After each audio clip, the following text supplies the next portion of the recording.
2 years into running my hand therapy clinic, I started to hit some roadblocks. I started struggling quite a bit in my business, and I started to think about like, is business running a business really for me? So if you're just starting out and you're already like, holy crap, what do I do? Or if you're 2 years into the business, hopefully this video can give you some insight and guide you in terms of what you can do. My name is Huang. I'm an occupational therapist and certified hand therapist, and I opened my hand therapy clinic over 10 years ago, and then I created Hand Therapy Secrets about 4 years ago. So 6 years essentially into having a clinic business, I decided to go online and create a separate business because I didn't have enough to do. So at 2 years, I started to struggle with what I thought was a marketing problem, but also could see into the future. I'm like, holy crap, how am I supposed to hire people as I wanted to grow my business? When I first started my own business, I had all the clinical skills you could imagine. Like, I was a certified hand therapist already. I've been working with lots and lots of post-surgical and non-surgical cases of the hand, wrist, elbow, and shoulder, right? I thought I was a shit. Everyone told me I was a shit. And people are like, you can open a business and everyone's going to come. You're going to have patients lying through the door, right? And what sometimes people don't understand is that even to whether you're a hybrid business like or a cash business, you're out of network business, you're an in network business, you can give shit away for free, people still don't want it. And um, so when you're a business, you have to think about like how do you attract more people into your business to share what you do, and then you have to you have to sell them on the idea that you can help them. And then there's all these other aspects like that you don't want to do everything. So when you first start, you wear all the hats. Like, I cleaned my own office, I did my own laundry, I was treating, I was answering the phones, I was doing the marketing, I was trying to create the website. And sometimes we come into it thinking we have to do everything on our own, because if you're an OT like me, a lot of times people are just, they tell you just, you kind of learn on your own to a certain extent. But clinical skills is one thing, you can take a class or another. Business skills is a whole nother thing, and you can totally take classes as well. I just didn't even know where to start with that stuff. I was trying to look online, and I was being told about all the free resources, right? No one even ever told me about paid services, but I'm not sure I would have been in that mindset to say, oh, I'm worth the investment, right? So I was looking up, free small business stuff. But if you're if you're kind of like the solopreneur and you're not trying to get government contracts, you're not trying to get a business loan or anything like that, some of that information is a little bit over your head or it's not really as relevant. And so what I thought I was struggling with at 2 years was the continued marketing, because I could fill my schedule up, but I couldn't keep my schedule filled because my schedule would be light. So then I'd go out and running, knocking on doctors' doors. Hey, send me your patients, blah, blah, blah. And then my schedule would fill up. And then I would be so busy that I couldn't do any marketing. And then my patients would come in waves and I would slow down. I was like, oh shit, I got to go market again. So I really thought that I had a marketing problem, and I did have a marketing problem. But I had a much bigger problem, which is thinking ahead, like being able to hire some of the first people that came into my business to work. Because I started hiring someone 6 months into my business. 6 months into my business, I started to get pretty busy, and I didn't have the wherewithal to like answer all the phone calls and the requests and this and that. So I started to hire people. Unfortunately, I was hiring a lot of the wrong people, but I started to struggle at that time, and I thought that maybe having a business wasn't for me, because having a business was about flexibility, and having a business was about being able to pick my kids up and do certain activities with them. But I didn't have the kind of clinic that gave me that kind of flexibility, because in hand therapy and the kind of hand therapy I was providing, like post-surgical cases, I had to, do wound care. I had to be able to capture people when they before work and after work, because not everyone was, you know, available in the middle of the day. And I would say if you're a pediatric office, you might have a lot of the same types of issues because kids go to school, and so parents need to bring their kids after school. So it creates like a conundrum if you have a family. But I was really struggling at that time, and believe it or not, one of the best books that really helped me to open my mind to investing in coaching, investing in buying programs and stuff was actually called the E Myth.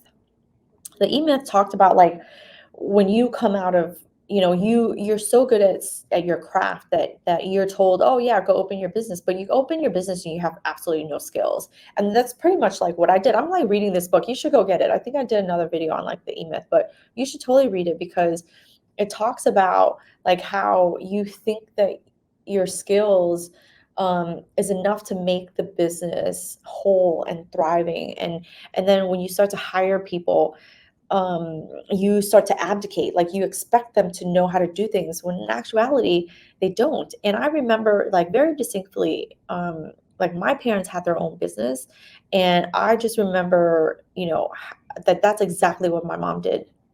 She would hire, but she didn't really know how to hire. And so she would hire people, and then they would never stay, or she would never hand over the responsibilities because she would be like, well, I do it, I can do it. I'll do it better. I do it faster. And lo and behold, many decades later, she's running her business as if it's the first year of business. And that was a big eye-opening thing for me. Like, I didn't want to run a business where I felt like I was doing the same thing every year and feeling like I was stuck in my business. One of the reasons why, you have to determine for yourself, what's the reason why you went into business for yourself anyway? A lot of times it's about a certain amount of freedom and flexibility, right? I want to work the way I want to work. I want to work when I want to work and stuff like that. You want to, provide a certain level of service that maybe when you were working for someone else, you didn't have the opportunity to do. But then also the financial freedoms that come with it, so there's flexibility. It's pretty much, there's two freedoms that most people in business are looking for, is time freedom and financial freedoms. And one of the things that's what I was struggling with quite a bit. I was making the money, but I didn't have any time freedom, right? So once I started to, make a little bit of money, I said, oh, I need to do something different than I've been doing before. And that was when I found the E-Myth. And then from there, um, and this is over 10 years ago. So I think the amount of information that's available for you as an occupational therapist, opening your own business, learning skills, is a lot more abundant. But the problem with abundance is that sometimes you have so many options, you have no choices. The abundance of option is like from 0 to 100,000, but because there's so much information, you're not able to hone in and get real specific and actually make a choice. But one thing that I've learned since then was the importance of investing in myself for business skills. I was able to invest in myself from a clinical standpoint, but clinical skills, if there's four legs to a business, clinical skills only gives you one leg, which is operations. You essentially are the operator. So you provide that service and you can be really good at that service. But what happens then is it gets stuck with you, right? So if I wasn't marketing my business, who would know that I existed, right? So many people would come and they're like, "Oh my God, your service is amazing. I don't know why I didn't find out about you before." And I was like, "I don't know why you didn't find about me before either." Clearly, I was not very good at marketing my stuff, so more and more people could hear. But marketing is about getting more eyeballs on your business.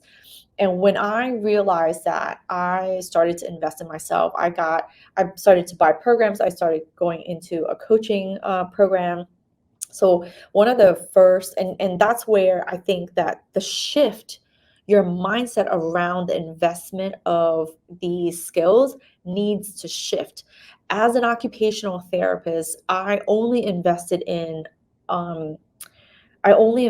live courses at that time because there was not a lot. I mean, over 10 years ago, there was not a lot of online courses. I don't even remember if I ever saw one before then. I only invested in live courses, right? And how much are live courses? 400, 500, 600, 700 nowadays. But back then it was like 300, 400, right? And so what happens is you are stuck in that loop of like, I only need I only need so many CUs every 2 years to renew my license. So you're stuck in that like mentality of like, well, I don't only need to do the minimum.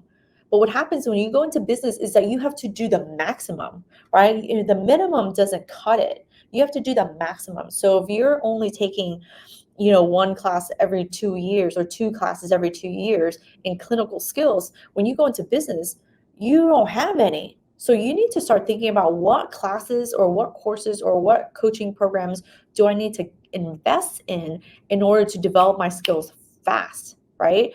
So that was a huge mindset shift that I had to go through 2 years into it. And to be honest, if I could have gone into it faster, it would have saved me a lot of money and a lot of heartache, right? Because I lost a lot of money. Because by the time I was 2 years into it, I'd already been hiring, I had already been firing, you know. So I had already lost money off people that I was essentially paying, but couldn't do the job, right? So I had invested in certain aspects of marketing because I knew I needed a website and I knew I needed a nice website, but I really didn't know how websites worked. I didn't know how SEO worked.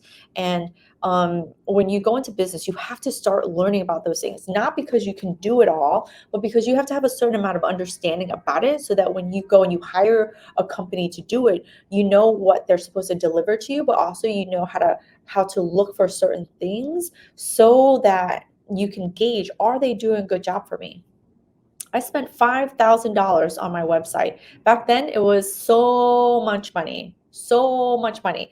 They made my website look so pretty. And then that was it. I got nothing else out. I didn't have any SEO. I didn't have any support. I didn't, and I didn't know the questions to ask, right? I didn't know the questions to ask, but I knew at 2 years I was struggling. I was like, I either spend the money I've earned to invest into myself, right? To invest into myself to learn more about businesses, or I'm going to feel like my business sucks and I'm going to shut it down and go find a job because it's hard at the beginning. It's really hard at the beginning because you're doing everything on your own. And the mindset of an employee, the mindset of what you're coming into has to slowly start to shift. So I had to stop thinking, oh, I'm only going to take one class or two classes for clinical skills. I needed to take business classes. I needed to take how to write classes. I needed to take how to hone my messaging right? I needed to learn how to create a website that actually worked, right? And the companies to hire so that I can get the flow of people coming in, right? So I think that if you look at yourself starting out or 2 years into it, where are you currently struggling? Where are you currently struggling?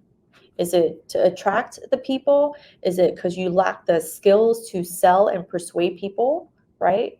To learn how to sell your services at a premium product is really key if you want a thriving business. You also have to learn how to sell, even if it's a low end product. Even low end products need to be sold. Think about every time you're at the mall and someone's trying to give you free stuff. It's free. Why aren't you taking it? It's free. Why aren't you taking it? It's because even free needs to be sold. Even free needs to be matched up with the person who actually needs that product or services. And so that's a really big thing to learn. Learning how to hire the right people, fire the wrong people is essential to whatever money you make that you actually keep, and the people that you hire become assets for you in your business so that you can continue to bring in more revenue and create a business that's profitable. So that was really eye-opening for me at 2 years, and I hope that if you're just starting out that you consider those things, because it is not easy in the beginning.